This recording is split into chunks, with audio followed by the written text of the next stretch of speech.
नमस्कार. ठरलं तर मग या मालिकेच्या आजच्या भागामध्ये काय होणार आहे ते आपण पाहू. सुरुवातीलाच आपण पाहतो की अर्जुन सायली बरोबर बोलत असतो. प्रतिमा, त्या तुम्हाला तुमची एक जवळची व्यक्ती वाटते, हे खूप पॉझिटिव्ह साइन आहे. तुमचं आणि त्यांचं रिलेशन कधीच बिघडणार नाही. ती तिच्या घरी सेफ आहे, तुम्ही टेन्शन घेऊ नका. सायली रडत रडत बोलते, मी स्वतःला समजून थकले सर, पण व्हायचा तो त्रास होतोयच ना. मीच कदाचित कम नशिबी आहे. मी ज्यांना ज्यांना आई वडिलांच्या जागी मानलं तेच मला सोडून गेले. अर्जुन बोलतो, अहो असं का वाटतंय तुम्हाला? सायली पुढे बोलते, अहो बघा ना, रविराज काका मला जेव्हा भेटले तेव्हा त्यांनी मला मुलगी मांडलं. नंतर आमच्यात दुरावा आला. आपल्या या कॉन्ट्रॅक्ट बद्दल जेव्हा आई बाबांना कळेल तेव्हा तेही माझ्यापासून दूर जातील. प्रतिमा आत्या तर माझ्या आईसारख्या आहे, तर त्याही माझ्यापासून दूर गेल्या. आणि मधुभाऊंच्या तर माझ्यात तर किती मोठं अंतर आहे. अर्जुन बोलतो, अहो पण तुमच्यात आणि मधुभाऊंच्यात जे अंतर आहे ते टेम्पररी आहे. आता बघा ना, तुम्ही सिनियरला काका मानता आणि मम्मा डॅड हे तुमच्यापासून कधीच दूर जाणार नाही. आणि प्रतिमा आत्या, तुम्हाला जेव्हा हवं असेल तेव्हा तुम्ही तिला जाऊन भेटू शकता. आणि मेन म्हणजे मधुभाऊ लवकरच सुटून परत येणार आहे. सायली बोलते, प्रिया बरोबर मधुभाऊ सुटावे म्हणून तर तुम्ही प्रेमाचं नाटक केलं ना, पण त्याचाही काही उपयोग नाही झाला. मला तर अगदी हरवून गेल्यासारखं वाटतंय. यावर अर्जुन बोलतो, पण एक वकील कधीच हरू शकत नाही. तुम्हाला माहितीये, आम्ही ना आमच्या समोर 10 ऑप्शन ठेवतो आणि त्यानंतर त्यामधला एक ऑप्शन चूज करतो. सायली बोलते, अहो पण मग आपल्याकडे आता कुठला पर्याय आहे? अर्जुन बोलतो, आहे. मी आणि चैतन्य आता त्यावरतीच काम करतोय. मी तुम्हाला प्रॉमिस करतो मिसेस सायली, आश्रम केस जरी मला लवकर क्लोज करता नाही आली ना, तरी मधुभाऊंना बेलवर लवकरच सोडीन. सायली बोलते, बेलवर असं होऊ शकतं? अर्जुन बोलतो, येस. पुढे आपण पाहतो की पूर्णाजी, कल्पना आणि सायली यांना प्रतिमाची आठवण येत असते. त्या तिघी प्रतिमाबद्दलच बोलत असतात. पूर्णाजी बोलते, आता ते सगळे त्यांच्या घरी गेलेत, पण असं वाटतं की आत्ता जावं आणि परत त्यांना घेऊन यावं, अगदी कायमचं. सायली बोलते, मला तर ते खूप आवडलं असतं, पण तो स्वार्थ ठरेल ना. प्रतिमा त्यांनी त्यांचं आयुष्य नव्याने सुरू करावं म्हणून तर त्यांना जाऊ दिलं ना त्यांच्या घरी, मग परत मागे कसं खेचायचं? कल्पना बोलते, खरंय तुझं. आपला जीव वर खाली होतोय म्हणून आपण प्रतिमाला असं बांधून तर नाही ठेवू शकत ना. सायली बोलते, ओहो, आता तिथे त्यांची नवीन नाती सुरू होतील. तिथली माणसं त्यांना आता जवळची वाटायला लागतील. आपण आपल्या हट्टापायी त्यांच्या नात्यांच्या आडणे नाही येऊ शकत. इकडे चैतन्य बोलत असतो, काय आता तन्वी हा चॅप्टर कायमचा क्लोज करायचा आहे? अर्जुन बोलतो, दुसरा ऑप्शन आहे का आपल्याकडे? चैतन्य बोलतो, अर्जुन, अरे तन्वीवर कुठल्याही बाबतीत अजिबात विश्वास ठेवायचा नाही, हे कळलंय आपल्याला. मी तिच्या पायावर कुठलीही जन्मखून बघितली नव्हती, मग ती आली कुठून? आणि आता तिने तुला आणि सायली वहिनीला दिलेली धमकी, मी तुला सांगतो तिचं सगळं वागणं हे सस्पिशियस. मला वाटतंय ती आश्रम केस मध्ये देखील खोटं बोललेली असणार आहे. अर्जुन बोलतो, हे तुला माहितीये, मला माहितीये. हे आर्ग्युमेंट आपण कोर्टात नाही वापरू शकत चैतन्य. सो तन्वीच्या बाबतीत काही दिवस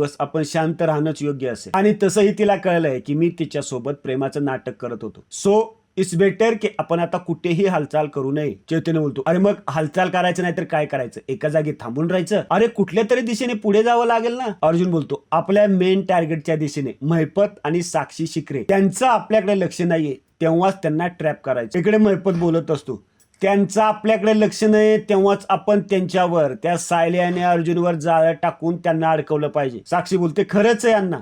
प्रियाने सांगितल्याप्रमाणे अख्खी फॅमिली त्या प्रतिमाच्या मागे आहे. तिच्या पलीकडे त्यांना दुसरं काही सुचतच नाहीये. म्हणजे आता अर्जुन सुद्धा गाफील असणार. चारही बाजूने अशी कोंडी करूया ना त्याची की त्याला उठताही आलं नाही पाहिजे. मग काय, अर्जुनच्या हातून आश्रम सुद्धा जाईल आणि आश्रम केस सुद्धा. मैपल बोलतो, अगं पोरी, पण हे सगळं करण्यासाठी तुझ्या बापाला किती सेटिंग लावावी लागली.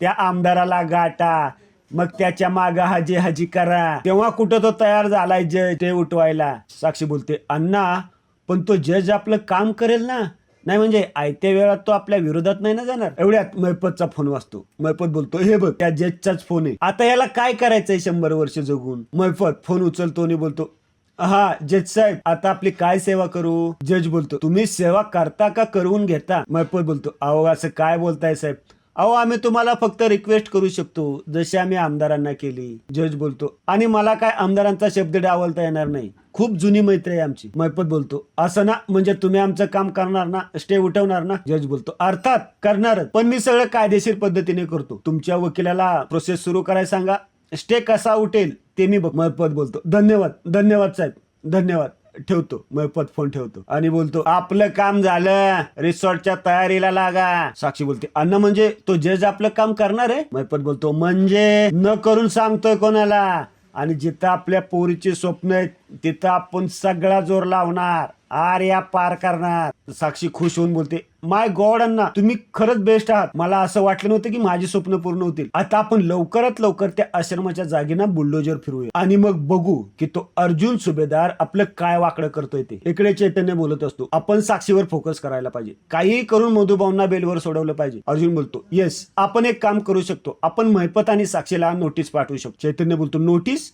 अरे आपल्याकडे त्यांच्या विरोधात काही पुरावा नाही, मग नोटीस पाठवून काय उपयोग? अर्जुन त्याला एक पाण्याचा ग्लास दाखवतो आणि बोलतो, हे काय दिसतंय तुला? चैतन्य बोलतो, पाण्याचा ग्लास आहे, अर्धा रिकामा आहे. अर्जुन बोलतो, अर्धा भरलेला आहे. आपण जसा विचार करू ना चैतन्य, तेच दिसतं आपल्याला समोर. सो आपल्याला नेहमी पॉझिटिव्ह राहायचंय. तुला माहिती आहे प्रतिमा त्या जेवायला आली होती ना घरी, तेव्हा ती सगळ्यापासून दूर राहत होती, तेव्हा सगळे हर्ट झाले होते. पण मिसेस सायली एकट्याच होत्या ज्यांनी यात पॉझिटिव्ह साईड बघितली. आपण फक्त हेच बघायचं की प्रतिमा त्या आपल्याला एवढ्या वर्षांनी भेटली. प्रतिमा त्याला आता नीट बोलता येत नाही, तरी सुद्धा त्यांचं आता एकच म्हणणं आहे, त्यांची वाचा परत आले. आपण एवढंच बघायचं. So always be positive. Chaitanya बोलतो, म्हणजे आता आपल्याकडे पुरावे नाहीत याचा विचार नाही करायचा, आपल्याला महिपत आणि साक्षी विरोधात पुरावे मिळतील याचा विचार करायचा. अर्जुन बोलतो, आपल्याला पुरावे नक्कीच मिळतील. साक्षी खुनाच्या रात्री कुठे होती हे ती कोर्टात खोटं बोलले हे आपण सिद्ध केलंय, पण ती आता नक्की कुठे होती हे आपल्याला शोधून काढायचंय. And I am very sure की आपल्याला हे पुरावे नक्कीच मिळतील की खुनाच्या रात्री ती आश्रमातच होती. चैतन्य बोलतो, मिळतील,